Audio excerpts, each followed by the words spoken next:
ಆಚಿ chilli powder ಸಖತ್ ಖಾರ ಬಣ್ಣ ಮತ್ತು ರುಚಿ ಆಚಿ ಚಿಲ್ಲಿ ಪೌಡರ್.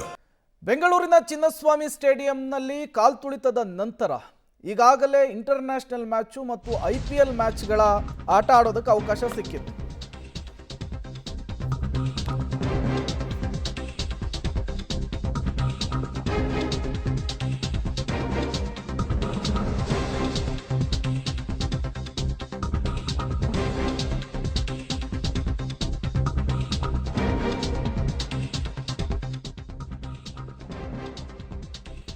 ಚಿನ್ನಸ್ವಾಮಿ ಸ್ಟೇಡಿಯಂನಲ್ಲಿ IPL ಪಂದ್ಯ. ಚಿನ್ನಸ್ವಾಮಿ ಸ್ಟೇಡಿಯಂನಲ್ಲಿ RCB ತಂಡವನ್ನು ಆಡಿಸಲು ಸಮ್ಮತಿ ಕೊಡುವ ಸಾಧ್ಯತೆ.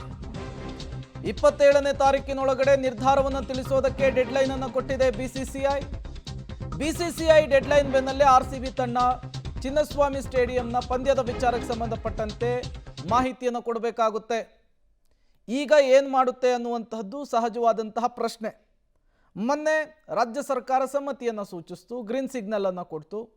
ಈ ಬೆನ್ನಲ್ಲೇ ಈ ಬಾರಿ ಬೆಂಗಳೂರಿನ ಚಿನ್ನಸ್ವಾಮಿ ಸ್ಟೇಡಿಯಂನಲ್ಲಿ IPL ಮ್ಯಾಚ್ ಅನ್ನು ನಡೆಸೋದಕ್ಕೆ ಎಲ್ಲ ರೀತಿಯ ಸಿದ್ಧತೆಗಳು ಕೂಡ ಆರಂಭವಾಗಿದ್ದು, ಈಗ 27ರ ಒಳಗಾಗಿ ತಮ್ಮ ನಿರ್ಧಾರವನ್ನು ತಿಳಿಸಿ ಅಂಥೇಳಿ BCCI ಒಂದು ಸೂಚನೆಯನ್ನು ಕೊಟ್ಟಿರುವಂಥದ್ದು.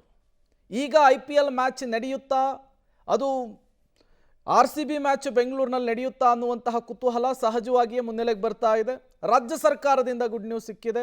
ಒಂದಿಷ್ಟು ಮುಂಜಾಗೃತಾ ಕ್ರಮಗಳನ್ನು ತೆಗೆದುಕೊಂಡು AI ಟೆಕ್ನಾಲಜಿಗಳನ್ನೆಲ್ಲ ಬಳಸಿಕೊಂಡು ಭದ್ರತೆಯ ದೃಷ್ಟಿಗೆ IPL ಮ್ಯಾಚನ್ನು ಆಡಲಿಕ್ಕೆ ನಿರ್ಧರಿಸಲಾಗಿತ್ತು.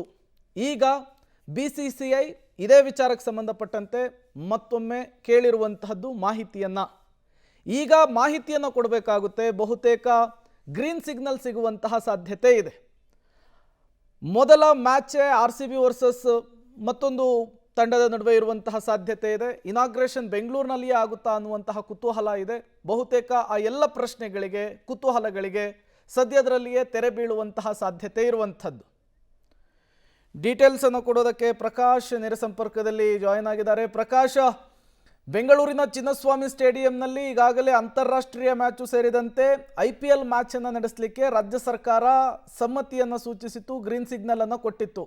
ಈ ಬೆನ್ನಲ್ಲೇ BCCI ಈಗ ಕೇಳಿರುವಂತಹ ಪ್ರಶ್ನೆ ಯಾಕಾಗಿ, ಈ ವಿಚಾರಕ್ಕೆ ಸಂಬಂಧಪಟ್ಟಂತೆ ಏನು ಬೆಳವಣಿಗೆಗಳಾಗ್ತಾ ಇದೆ ಅಂತ.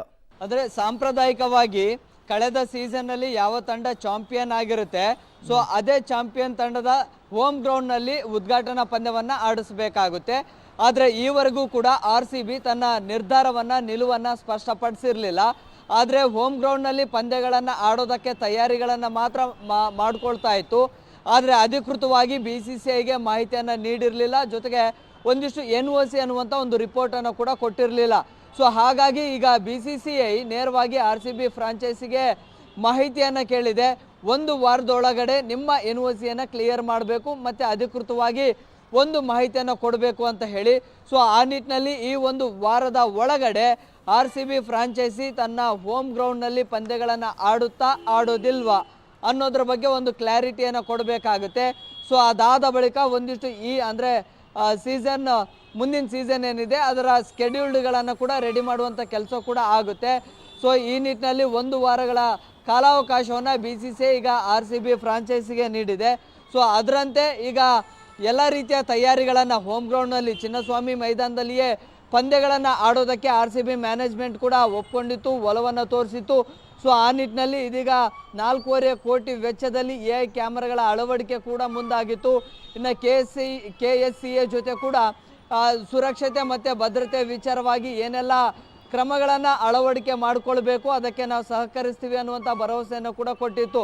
ಸೊ ಇದೆಲ್ಲದರ ಬೆನ್ನಲ್ಲೇ ಇದೀಗ ಸ್ಟೇಡಿಯಂಗಳ ಗೇಟ್ಗಳ ಅಗಲೀಕರಣವನ್ನು ಮಾಡೋದಕ್ಕೂ ಕೂಡ ಇದೀಗ ಮುಂದಾಗಿದೆ. ಆದರೆ BCCIಗೆ ಅಧಿಕೃತ ಮಾಹಿತಿಯನ್ನು ಕೊಟ್ಟಿರಲಿಲ್ಲ. ಸೊ ಈ ತಿಂಗಳ 27ರ ಒಳಗಡೆ ಅಧಿಕೃತವಾಗಿ ಒಂದು ಮಾಹಿತಿಯನ್ನು ನೀಡಬೇಕು ಅನ್ನುವಂತಹ ಒಂದು ಮಾಹಿತಿಯನ್ನು ನೀಡಬೇಕು ಅಂತೇಳಿ ಈಗ BCCI ಕೂಡ ಕೇಳಿದೆ. ಅಷ್ಟರ ಒಳಗಾಗಿ ಇದೀಗ RCB ಫ್ರಾಂಚೈಸಿ ಕೂಡ ಒಂದು ಸ್ಪಷ್ಟ ಒಂದು ಕ್ಲಾರಿಫಿಕೇಶನನ್ನು ಕೊಡುವಂಥ ಪ್ರಯತ್ನ ಕೂಡ ಆಗುತ್ತೆ. ಓಕೆ, ಥ್ಯಾಂಕ್ ಯು ಪ್ರಕಾಶ್ ತಮ್ಮೆಲ್ಲ ಮಾಹಿತಿಗಾಗಿ.